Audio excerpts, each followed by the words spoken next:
Hello everyone, I'm Lauren and welcome to another video from the Tiny Menagerie. Cherry shrimp are arguably the second most popular freshwater shrimp, with the #1 spot still being very firmly held by the slightly larger Amano. These brightly coloured little shrimp are relatively easy to come by, even if you have to resort to buying them online, and their curious mixture of cute and useful makes them an ideal addition to any tank. But what are cherry shrimp like to keep, and what kind of setup do they need? One of the huge appeals around keeping shrimp over fish, for example, is their tolerance of smaller spaces. And this is partly because, in all honesty, shrimp don't really move around all that much. They don't set up territories, they don't need a breeding site or caves, and once they've found a nice little patch of food, they will settle into it and sit there for hours on end happily picking it clean. They also have zero aggression and are perfectly happy with as many of their own kind as they can possibly get. And because of this very easygoing nature, cherry shrimp can be kept in tanks as small as 15 or 20 litres. They can of course also be kept in larger tanks, there's no such thing as a tank that's too big, but their tolerance for nano spaces is one of their great appeals to a lot of keepers. Having said they can be kept in small tanks doesn't necessarily mean that you should though, as it is far more difficult to keep water parameters stable enough for shrimp in a nano tank. You can't really keep water perfectly stable in an aquarium. It is a little ecosystem after all, and so what's going on in the tank is going to affect the parameters of the water. If you have a substrate that releases nutrients, then, funnily enough, there will be more nutrients in the water. If you do a water change using tap water, then you'll be introducing all of those chemicals into the tank. And if something dies, a fish or a shrimp, and you don't spot it, then that decaying carcass can release dangerous chemicals into the water, and particularly ammonia, which is released when organic matter breaks down, and this is all going into the water all the time. Most aquarium fish are quite hardy now. They can withstand really quite dramatic changes in water chemistry. They're able to adapt or tolerate whatever they're living in. But shrimp are very much more sensitive to changes in water chemistry, and even slight fluctuations, if they happen quickly enough, can have devastating consequences for a colony. With this in mind, and especially if you're a beginner to keeping shrimp, it's worth buying the largest tank that you can afford for your shrimp, because a larger water volume is less affected by that dying fish or that litre of tap water you added, for example. Small tanks change fast because they quite literally don't have the volume of water to water down those chemicals that you've added. Larger tanks, on the other hand, are much more resistant to harsh parameter changes, and so they're easier to keep stable, which at the end of the day is what your shrimp are going to enjoy. It goes without saying then that before you add shrimp to any tank, no matter what the size is, it needs to be very thoroughly cycled for a minimum of 6 weeks, and preferably 2 months before you actually add any livestock to it. Luckily, cherry shrimp are some of the hardier members of the shrimp family, and they can tolerate conditions with a pH that's between 6 and 8, needs to have zero detectable ammonia, copper or nitrite, as shrimps are particularly sensitive to these, and a temperature that's anywhere between 18 and 30 degrees, and then as long as your tank is thoroughly cycled, it should be stable enough for them to survive. In terms of how you decorate your tank, depends very much on what it is you're keeping shrimp for. If breeding and selling are your goals, then you really want to make sure you have a nice clear area somewhere at the front of the tank to make catching easier. But if you're looking purely at aesthetics, then shrimp will adapt to whatever style it is you're aiming for. 2 things you will definitely want to incorporate into your design though are live plants and hiding places. Live plants serve 2 vital functions for your shrimp. Firstly, they provide a huge surface area on which biofilm is able to grow, and as shrimp graze on this pretty much continuously as their primary food source, then it makes sense to give them as many surface areas as you possibly can. After all, it's free food that you're providing. As the plants grow, they will naturally shed bits of old leaves and any bits of decaying plant matter, and any that starts to degrade will happily be consumed by your shrimp as well. And the plants will also help you add that other feature, which is hiding places. Shrimp are very small and very tasty, and anything that eats vertebrates will quite happily snack on a shrimp. It might seem counterproductive to give shy creatures somewhere to hide, but in doing so it will allow your shrimp to feel very much more comfortable in the tank. And because they're more comfortable in their environment, they'll be happier to come out in the open where you can actually enjoy them. The hides you provide can come from a variety of sources, including the plants that we mentioned obviously earlier, and they can also be something as simple as a ventilated house brick, or wood such as driftwood or spiderwood, and especially cholla wood are particularly ideal because they provide not only that hiding place, but they also leach tannins into the water, which have a mild antibacterial effect. They also decompose very slowly, which will again provide your shrimp with lovely free food.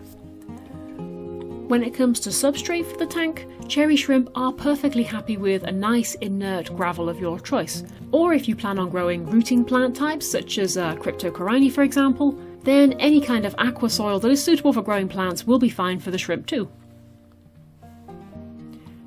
Cherry shrimp belong to a genus of shrimp called Neocaridina, and that includes a wide range of other colours, not just the familiar red ones.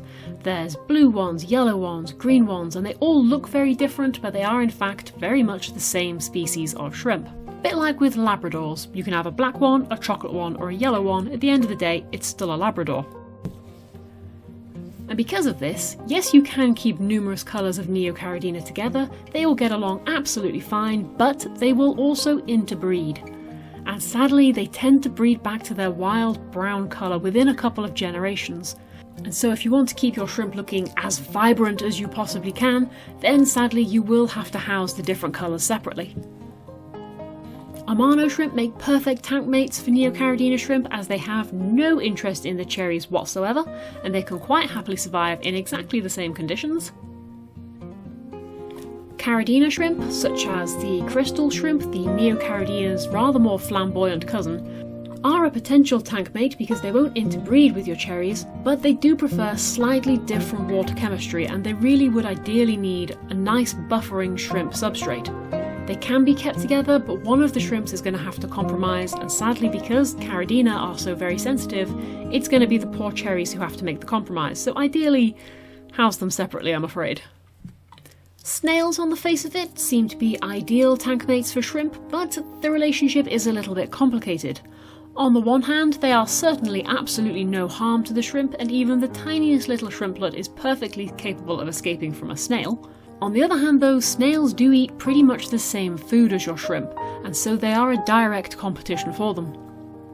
And shrimp, because of their harmless nature, will not fight to get a share. If you see the food that you put into the tank covered in snails, then you can guarantee the shrimp simply aren't getting any of it.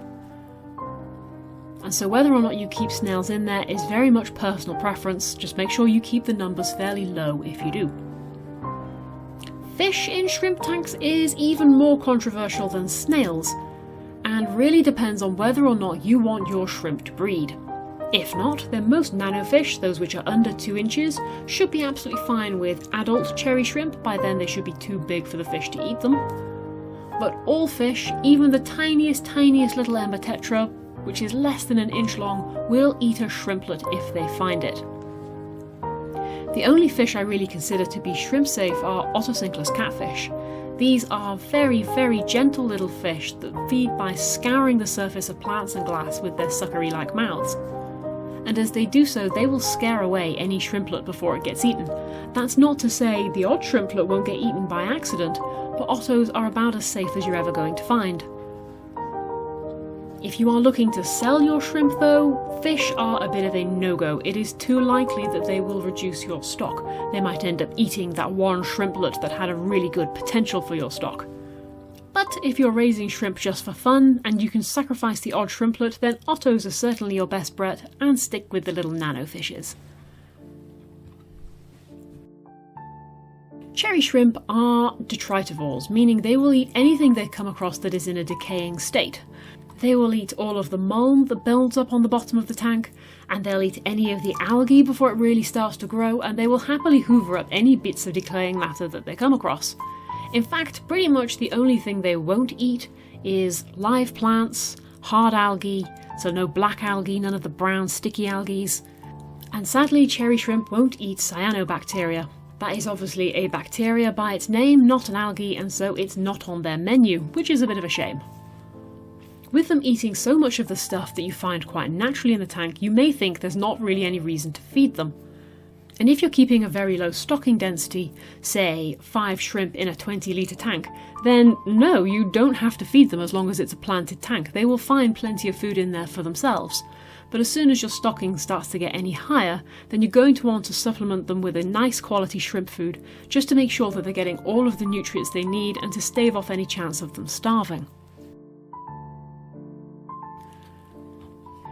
Being invertebrates, shrimp have a tough external skeleton that offers quite a bit of protection from their environment, but it also stops them from being able to grow. And so every time the shrimp needs to grow a little bit more as it's getting older, then it needs to molt that skeleton away. Young shrimplets will molt every few days to once a week. Adults will molt more like once a month once they're fully grown, and it's during this molt that shrimp are at their most vulnerable.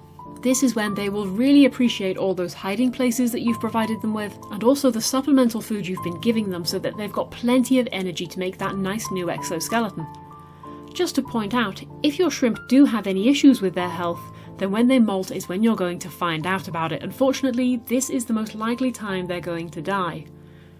And if you find that yours are dying within a week of molting, then it's probably going to be time to retest your water and change their food for something different, just to try and find out what it is that's causing the issue.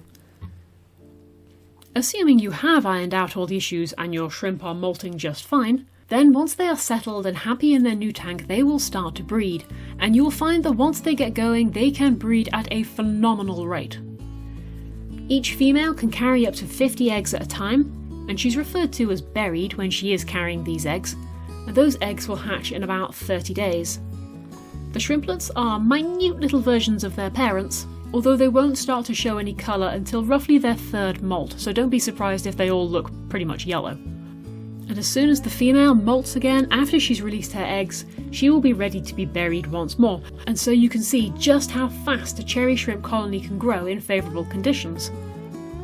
And so knowing now that you're going to be getting new shrimp in the future, it is a matter of personal preference about what you do with them. Perhaps you're thinking you'll sell them, give them to friends and family who have a suitable aquarium, or you could even give them to your local fish shop, who will likely be very happy to take them off your hands given how extremely popular cherry shrimp are. And in my opinion, so they should be. Cherry shrimp are a wonderful addition to anyone's aquarium so long as your fish are not aggressive or very large, they're not going to eat them for example. You just need to make sure you've got your tank set up well in advance of buying your stock, because cherries can be rather sensitive when it comes to water parameters. And make sure you have a plan for what you're going to do with all those babies you're going to get when your shrimp start to breed. But they are definitely well worth the little bit of extra effort that they require. Anywho, I hope you've enjoyed this little video all about cherry shrimp. Happy fish keeping everyone, and I'll see you again soon. Bye bye!